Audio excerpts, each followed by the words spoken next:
జామాకుతో green tea పొడి ఎలా తయారు చేసుకోవాలో చూపిస్తాను. ఈ ఆకుల్ని ముందు మిక్సీలో వేసి మెత్తగా కొట్టేసుకోవాలి, పచ్చివి కొట్టేసుకోవాలి. ఇలా పచ్చాకిని ఇలా పొడిలా కొట్టేసుకోవాలి.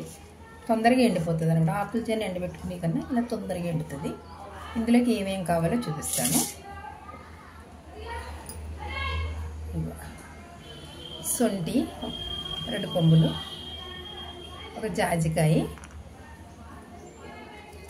యాలకులు ఒక 4 సరిపోతాయి. ఇలా మిరియాలు ఇన్ని వేసుకోకుండా కొంచెం తగ్గించేసుకోండి, లేదా కారం ఎక్కువ అనిపించేస్తుంది. కొంచెం మిరియాలు తక్కువ వేసుకోవడం మంచిది, ఎక్కువ వేస్తాను.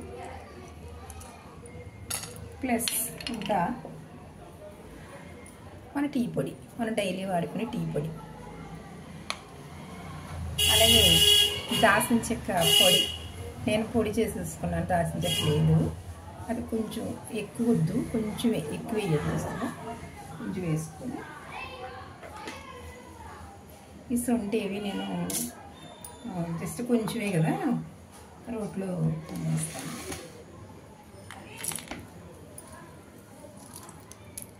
మిరియాలు తక్కువ వేస్తాను, మరి ఎక్కువ అయిపోయేలా ఉన్నాయి.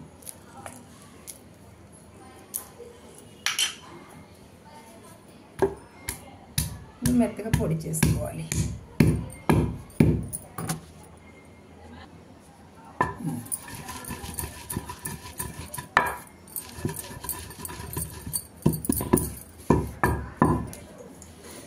ఇలా మెత్తగా పొడేసుకోవాలి.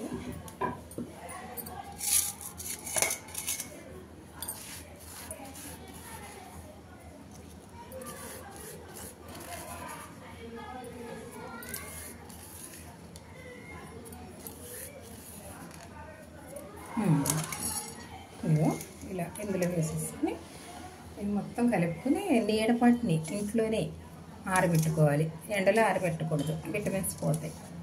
నీడని ఆరబెట్టుకొని ఒక సీసాలో పెట్టుకుని రోజు ఒక గ్లాసు నీటిలో ఒక స్పూన్ వేసుకుని మరగబెట్టుకొని తేనె వేసుకోవచ్చు, లేదా బెల్లం వేసుకోవచ్చు.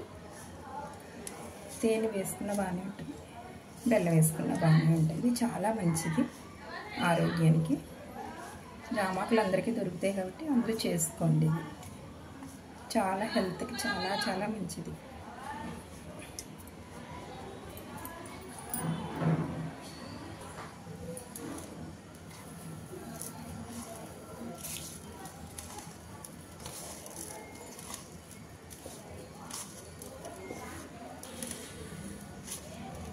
ఒక టీ పొడి జామాకు 1-2 వేసుకున్నా చాలు. ఈ శొంఠి ఏమీ అవసరం లేదు. నేను కొంచెం బాగుంటుంది ఫ్లేవర్ అని వేసాను అనమాట. మీకు కావాల్సి ఇష్టమైతే వేసుకోండి, లేదా మానేసేయండి.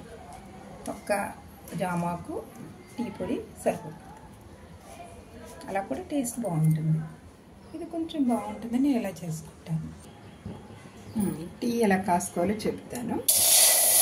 1/2 గ్లాస్ నీళ్ళు, ఒక మనిషికి ఒక 1/2 గ్లాస్ సరిపోతుంది.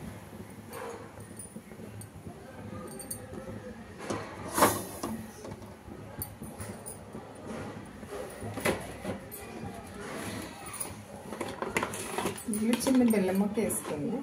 ఫస్ట్ బెల్లం వేసుకోండి. తినే తాగితే మొత్తం విరక్తి పడుతుంది మనకి.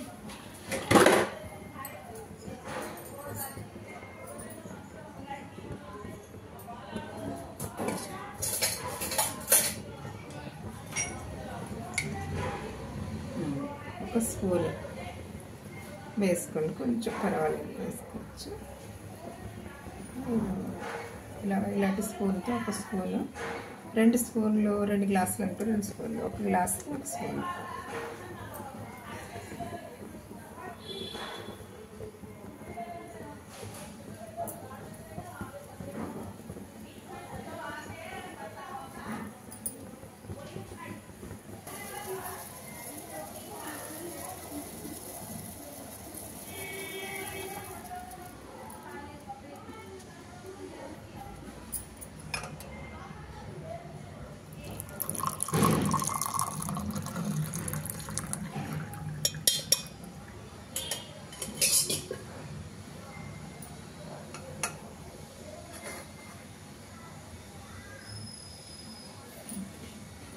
ఓకే. మంగళం నీచ శుభమంగళం.